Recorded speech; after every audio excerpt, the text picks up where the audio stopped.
Hello, I'm Kevin Jordan, and today I'm going to talk about bullying. I am not what you would call an expert in the field, but I've had my run-ins. As you can see, I am overweight, and when I was a kid, I did get picked on, and it was a different time. It was a time when bullies would pick on you at school and push you around and this and that, but it's always more physical than mental. The mental part of me was I used my humor to get out of it, and the saddest part is my humor was make fun of my own weight and take the fun away from them, and that's pretty much what happened. Is I'd make fun of myself, and it was no longer fun for them. So they just I kind of lost things. They did whatever. For me, when I was a kid, there wasn't much internet usage, and it wasn't as big as it is now. So when I left school and I got home, there was no bully. I had time to relax. My mind had a chance to recuperate and get over it, basically. With technology moving forward, there is no time anymore.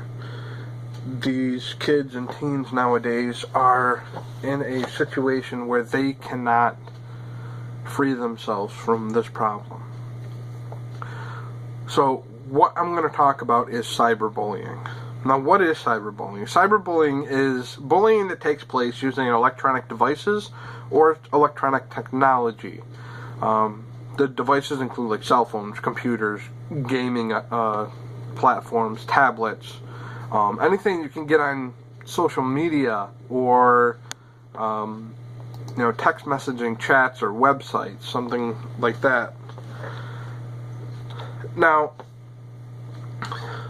with all this going on, these kids don't have a break. They go home, they get on Facebook, and a bully could be there. A bully is sending them messages or embarrassing photos on the internet, where it used to be somebody would make fun of you at school and maybe 50 to 100 people would see it, and you're like, oh my god, my life is devastated. Well, now with these platforms, you could reach from 50 to 100 people to 1,000 in less than 2 hours. So it's kind of like, we don't deal with it like they used to. And it's to the point where they really need your help. If you are a mother or father, obviously people around my age are now having kids, and they try to teach their kids how to deal with it like we dealt with it. It's changed, and this is a video to try and prove to you that you need to adjust your way of thinking and figure it out so that you can give your son, daughter, their friends, anybody that needs help, get them the help. And talking about there's a theory that was created by Gibson that's called the affordance theory, in which one thing helps out another thing, and things like that. Basically, for this, what I'm going to tell you is the knowledge of the bullying problem affords the knowledge of how to help. By the end of this video, I'm hoping that I change your mind and your thoughts of how you can step up and help. So I'm going to let you know of the bullying problem, and it's not just bullying, it's what bullying eventually does nowadays. And I'm also going to tell you how you can help. So we've already talked about bullying and the platforms that these kids could actually be bullied on, and it's not physical anymore, it is going mental. These kids don't have a break, so it is getting to a mental capacity now. Now, we're going to talk about another taboo subject here, and this is probably the biggest part of bullying the mental side that you have to think about. We have to talk about this, mainly because if we don't talk about it, it's only going to grow. And it has grown substantially over the last 20-25 years. This subject is suicide. I know it's an icky subject. Nobody wants to talk about it. And when somebody dies from suicide, you cover it up and you're just like, I don't know what happened. It just happened. Well, no, we have to talk about it. If somebody committed suicide, they needed help. And to stop somebody from committing suicide, we need to help them. Talk to them. Get them the help they need. Some people, they just need somebody to vent to express their frustrations to. Now, suicide has moved up to the second leading cause of death in teenagers. Number 2, there's no reason that it's the number 2 cause of death now in teenagers, okay? Now, 7 to 9% more likely are they to commit suicide if they are bullied. So it's the second leading cause of death, and they're more likely to do it by 7 to 9% if they're bullied. So here's another little tidbit of information for you. It's out of 100 teens, okay? We've got 100 kids lined up, male, female, I don't care what they are. 100 of them. 20% have seriously considered suicide. That's out of 100 people, 20 people have considered suicide. 14 have plans to commit suicide or have made plans to commit suicide. And 8 have already made serious attempts of suicide. So, I went to a school of roughly 300 students in the graduating class. To think of it now that 24 of those 300 students have made a serious attempt at suicide, it's just astounding. Now, when we're talking about, you know, the suicide attempts and stuff like that, there is common methods that you could possibly prevent if you think that your son or daughter or somebody may attempt suicide in your house. If it's at this point, you know, I'm hoping you step in after you fix what you can here. But let's talk about the common methods so that you know what you may need to protect from. 9% commit suicide using other methods. That would be, cutting themselves or something like that, and maybe attempted drowning themselves. 16% are drug overdose, prescription medicine, over-the-counter, whatever they could find, they'll try and, commit suicide. 24% have hung themselves, and 51% have shot themselves. We're not talking strictly handguns here. This is not about pro-gun or anti-gun. I'm a gun owner myself, and it's not about that. If you are a gun owner, you should be locking up your guns anyways. That's what a responsible gun owner does.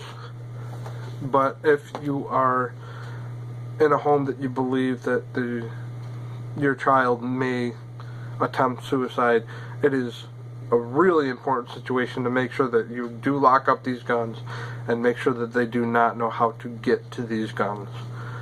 Same thing with your medications. It's a little bit harder when it comes to the other methods such as hanging and cut themselves, because it's difficult. But then again, talking is the best way to prevent it. A lot of suicides could be prevented just by talking to the person. Now, on social media, 38% of teens that are bullied on social media are female. 41% of them are between the ages of 15 to 17. That's high school age. 26% are male, and 55% identify as homosexual or transgender. Now, when you're on social media, teens have been asked, have you ever witnessed bullying on social media? 88% of teens have witnessed online bullying. Now, that's a lot. That's a lot of people that have witnessed online bullying. Now, the next few numbers are a little bit staggering, but 55% of that 88% have ignored the bullying. They didn't do anything. They just kind of kept scrolling along. 27% defend the victim. 20% tell the bully to stop. And here's the lowest but the worst number. 19% join into the bullying. This is just astounding and staggering numbers, and if you are a mother or father, this is where you need to pay attention to what your kids are doing on social media. Social media is it's not a game. There's a lot of contact with a lot of people in the world, and there's a lot of people that want to do a lot of bad in our world, and that's just the way things are. You're not going to stop bad people from doing bad things, but you can stop your children from doing bad things just by talking to them. The way you bring them up is the way they're going to grow up. Now, signs of possible suicidal ideations that you should really know about. That's talking or joking, committing suicide with friends or family on social media or, any event.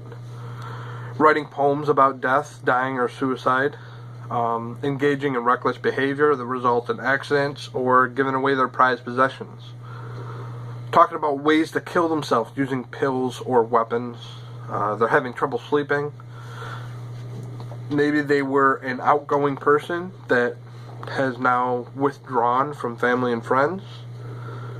They were a good student that now their grades are pretty horrible, and their interest in learning has just depleted to nothing. They have frequent nightmares. They have a change in eating habits and weight loss or extreme weight gain.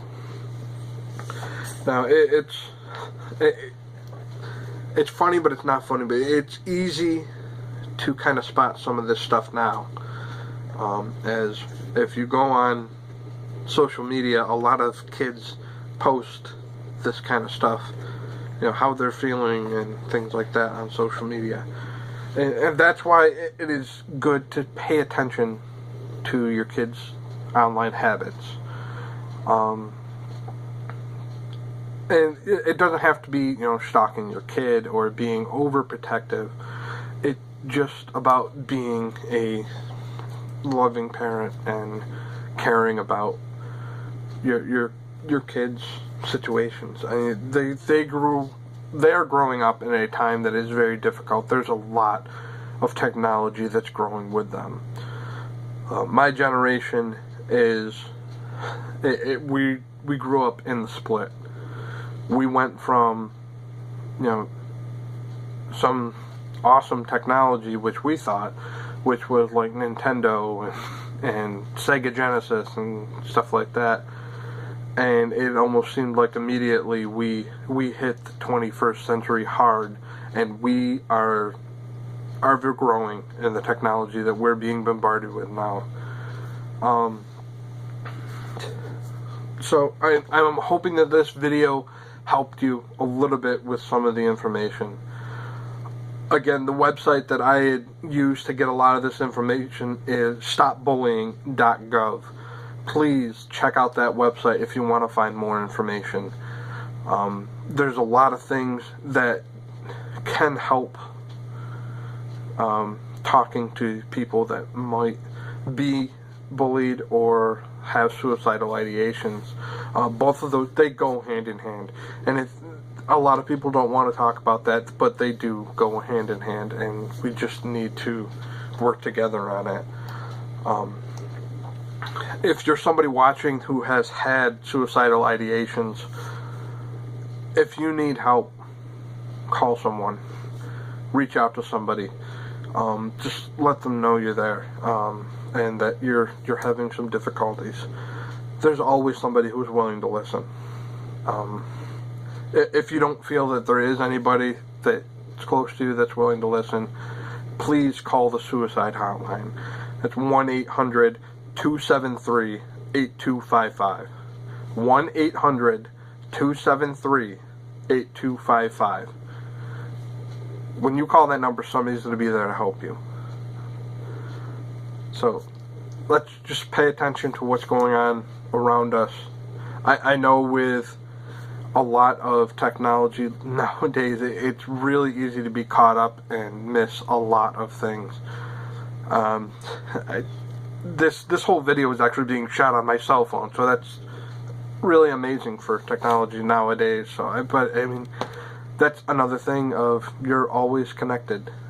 So thank you for watching, and I hope that I could have helped you a little bit, maybe change your life a little bit, and hopefully you can change somebody else's life a little bit.